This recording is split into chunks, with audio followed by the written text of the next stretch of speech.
एक दिन कॉलेज में हैप्पी मैरिड लाइफ इस टॉपिक पर एक कार्यक्रम रखा था। उस कार्यक्रम में कॉलेज फ्रेंड्स के माता पिता को इसमें हिस्सा लेने के लिए आमंत्रित किया था।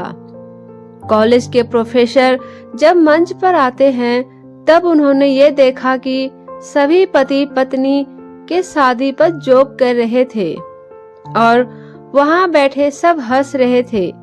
ये सब देखकर प्रोफेसर ने सभी से कहा कि चलो सबसे पहले एक गेम खेलते हैं, उसके बाद हम सभी अपने विषय पर बात करेंगे। गेम खेलने की बात सुनकर ही उपस्थित सभी लोग बहुत खुश हो जाते हैं और कहते हैं, बताओ कि हम कौन सा गेम खेलने वाले हैं। प्रोफेसर उन सभी लोगों में से एक मैरिड लड़की को खड़ा करते हैं और कहते हैं कि तुम यहाँ आगे आओ और ब्लैक बोर्ड पे ऐसे 20 से 25 लोगों के नाम लिखो जो तुम्हें सबसे अधिक प्यारे हो। उस लड़की ने सबसे पहले तो ब्लैक बोर्ड पे अपने परिवार के लोगों के नाम लिखे, फिर उसने अपने सगे संबंधियों, पड़ोसियों और दोस्तों के नाम लिखे। बाद में उसने अपने सहकर्मियों के नाम लिख दिए। अब प्रोफेसर ने उस लड़की से कहा कि तुम इस 25 नामों में से कोई भी 5 नाम मिटा दो जिसे तुम कम पसंद करती हो। उस लड़की ने अपने सहकर्मियों के नाम मिटा दिए। अब प्रोफेसर ने उसे कहा कि और 5 नाम मिटा दो। इस बार लड़की ने थोड़ा सोचा और फिर अपने पड़ोसियों के नाम मिटा दिए। अब प्रोफेसर ने और 11 नाम मिटाने को कहा। इस बार लड़की ने अपने सगे संबंधी और दोस्तों के नाम भी मिटा दिए। अब प्रोफेसर ने और 11 नाम मिटाने को कहा। इस बार लड़की ने अपने सगे संबंधी और दोस्तों के नाम भी मिटा दिए। अब इस ब्लैक बोर्ड पर सिर्फ 4 नाम ही बचे थे।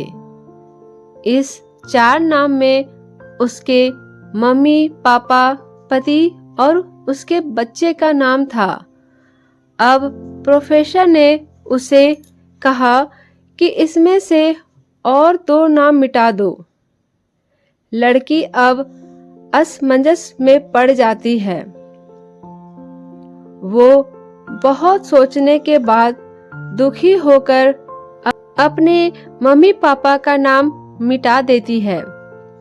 उस लड़की को देखते हुए वहां पर उपस्थित सभी लोग स्तब्ध और शांत थे, क्योंकि वह सब जानते थे कि ये गेम सिर्फ वो लड़की ही नहीं खेल रही थी, किंतु वहां उपस्थित बाकी सब भी बैठे बैठे मन ही मन ये गेम खेल रहे थे। अब ब्लैक बोर्ड पर सिर्फ 2 ही नाम बचे थे। एक नाम उसके पति का था और दूसरा नाम उसके बच्चे का था। अब प्रोफेसर ने उसे कहा कि इसमें से एक और नाम मिटा दो। अब लड़की रोने लगी और बहुत सोचने के बाद उसने रोते रोते अपने बच्चे का नाम मिटा दिया। प्रोफेसर ने फिर उस लड़की से कहा, तुम अपनी जगह पर जाकर बैठ जाओ। वो लड़की अपनी जगह पर जाकर बैठ जाती है। प्रोफेसर सभी की तरफ गौर से देखते हैं और पूछा, क्या कोई बता सकता है कि ऐसा क्यों हुआ कि सिर्फ पति का नाम ही ब्लैक बोर्ड पर रह गया। वहां पर उपस्थित लोगों में से कोई जवाब नहीं दे पाया। प्रोफेसर ने फिर उसी लड़की को खड़ा किया और उनसे पूछा कि ऐसा क्यों, जिसने तुमको जन्म दिया और पाल पोस के इतना बड़ा किया, उसका नाम भी तुमने मिटा दिया। और तुमने खुद जिसे अपने कोख से जन्म दिया उस बच्चे का भी नाम मिटा दिया। उस लड़की ने उत्तर दिया कि अब मम्मी पापा की उम्र हो चुकी है। कुछ सालों के बाद वो मुझे और इस दुनिया को छोड़ के चले जाएंगे।